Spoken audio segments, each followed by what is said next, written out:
ওয়ালাইকুম আসসালাম। আলিফ ভাই, তুমি তো স্কুলে পড়ো, আমি তো মাদ্রাসায় পড়ি।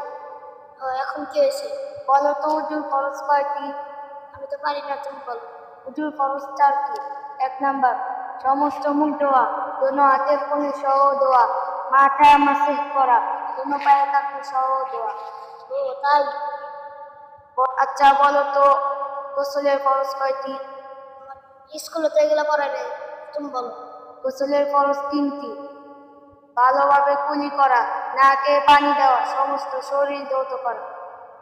আমাদের শিখায় না, স্কুলে এগুলো আমাদের পড়ায় না, তোমরা শিখে কি করো? আমরা হলাম মুসলিম, আমাদের জন্য দিন শিক্ষা করা ফরজ। ওতে তোমরা কি পড়ো?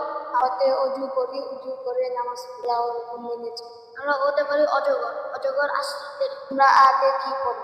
আম আম খেতে মজা লাগে। আমরা আতে আজান করি, আজান হলে মসজিদে যাই। রসাইতে কি করো? রসইতে করি ইসলাম, ইসলাম হলো শান্তির ধর্ম। তোমরা রসইতে কি করো? আমরা রসাইতে করি ইলিশ, ইলিশ আমাদের জাতীয় মাছ। তোমরা দীর্ঘইতে কি করো? দীর্ঘইতে ইগল, ইগল শুধু শিকার করে।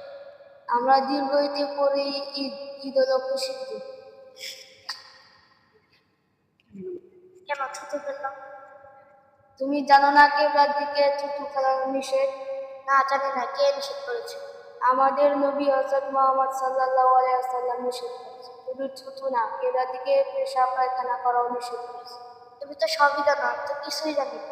শুধু আমি না, আমাদের মাদ্রাসার সব ছাত্ররাই জানে। আমি আমার আব্বু আম্মুকে বলবো মাদ্রাসায় ভর্তি করে দিয়ে। মুসলমানদের দিনই শিক্ষাই আসল শিক্ষা। দিনী শিক্ষা শিখতে হলে মসজিদ মাদ্রাসায় পড়তে হবে। আসুন আপনার সন্তানকে দিনী প্রতিষ্ঠানে ভর্তি করিয়ে দিন। আমাদের মাদ্রাসার নাম হাজী শফিউদ্দিন তালিমুল কুরআন মাদ্রাসা, ধরুন 10 তলা রোড, 7 নং ওয়ার্ড, নামাপাড়া, কোনাবাড়ি, গাজীপুর। আমাদের প্রতিষ্ঠানের যোগাযোগের মোবাইল নাম্বার 01911587686। দেরি না করে আজই আপনার সন্তানকে ভর্তির জন্য নিয়ে আসুন। ধরুন 10 তলা রোড, কোনাবাড়ি, গাজীপুর।